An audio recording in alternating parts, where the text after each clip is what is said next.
আসসালামু আলাইকুম রহমতুল্লাহ। ১ কোটি বার জেনা করার চেয়েও ভয়ঙ্কর একটি গুনাহ আছে, যেটা প্রতিদিন আমাদের মুসলমানদের মধ্যে এই গুনাহটা করে আসতেছে। আমি আবার বলছি, ১ কোটি বার জেনা করার চেয়েও ভয়ঙ্কর একটি গুনাহ, যেটা আমরা আমাদের মুসলমানদের মধ্যে করে আসতেছে। জানলে অবাক হচ্ছেন, শুনে অবাক হচ্ছেন। বিস্তারিত পুরো ভিডিও না দেখে কমেন্ট করবেন না, পুরো ভিডিওটা দেখুন, এরপরে কমেন্ট করবেন, ইনশাআল্লাহ বুঝতে পারবেন। সেটা হলো ১ কোটি বার জানা করার চেয়ে ভয়ঙ্কর সেটি যে গুনাহ, সেটি হলো নামাজ ছেড়ে দেওয়া। কারণ নামাজ হচ্ছে আদিষ্ট বস্তু, আর জেনা হচ্ছে নিষিদ্ধ বস্তু। আল্লাহ রাব্বুল আলামিন নামাজকে আদিষ্ট বস্তু হিসেবে বানিয়েছেন, আর জেনাকে বানিয়েছেন নিষিদ্ধ বস্তু হিসেবে। আর আদিষ্ট বস্তু মানুষ ছেড়ে দেয় অহংকারের কারণে, তাকাব্বুরের কারণে, আর নিষিদ্ধ বস্তু মানুষ করে কোনো না কোনো কারণে। তো যেমন হচ্ছে মানুষের ভিতরে অহংকার আসলে সে নামাজ ছেড়ে দেয়। আর জানা হচ্ছে এমন একটা জানা হচ্ছে মানুষ কোনো না কোনো কারণে, যেমন পেটে যখন মানুষের খিদে লাগে তখন মানুষের অভাবে মানুষ চুরি করে, তেমনিভাবে শারীরিক কিছু প্রক্রিয়া আছে যার কারণে মানুষ ওটা যদি না পায় তাহলে কোনো কোনো কারণে সে এই কাজটা করে ফেলে।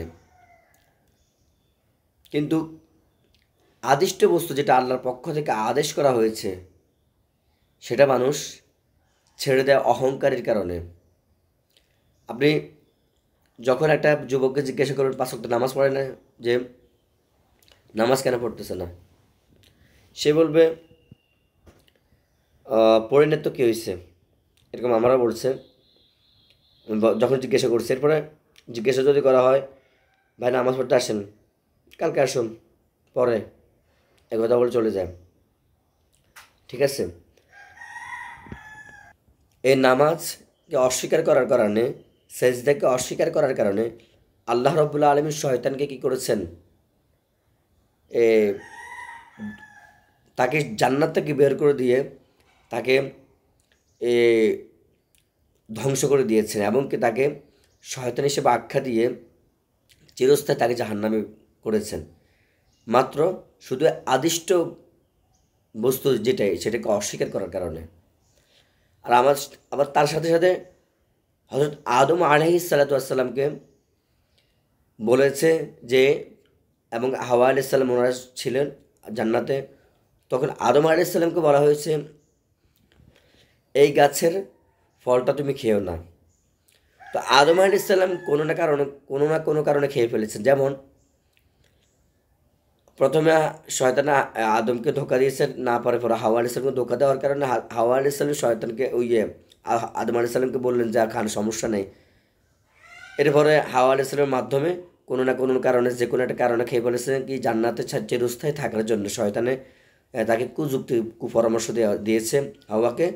হাওয়া পরে অনেক সময় দেখা যায় না, এই অনেক নারীর কারণে বা কারণে স্বামী অনেক কথা ধরে ফেলে, ভালো মনে করে, হয়ে থাকে এরকম, পরে শেষ পর্যন্ত এটা খারাপ হয়ে যায়। আদম আলাইহিস সালাম কোনো না কোনো কারণে এই গাছের ফলটা খেয়েছে।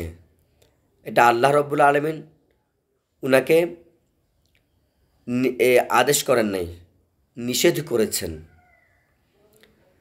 এই জন্য আল্লাহ রাব্বুল আলামিন শেষ পর্যন্ত উনাকে কী করে দিয়েছেন, ক্ষমা করে দিয়েছেন। এটা নিষিদ্ধ করেছেন আল্লাহ, পরে আল্লাহ ওনাকে ক্ষমা করে দিয়েছেন। কিন্তু আদিষ্ট, যেটা আদেশ করা হয়েছে আল্লাহর পক্ষ থেকে, শয়তানে এটা পালন করে, যাকে তাকে লানত অভিশপ্ত দিয়েছে সারা একদম কিয়ামত পর্যন্ত, সে জাহান্নামী।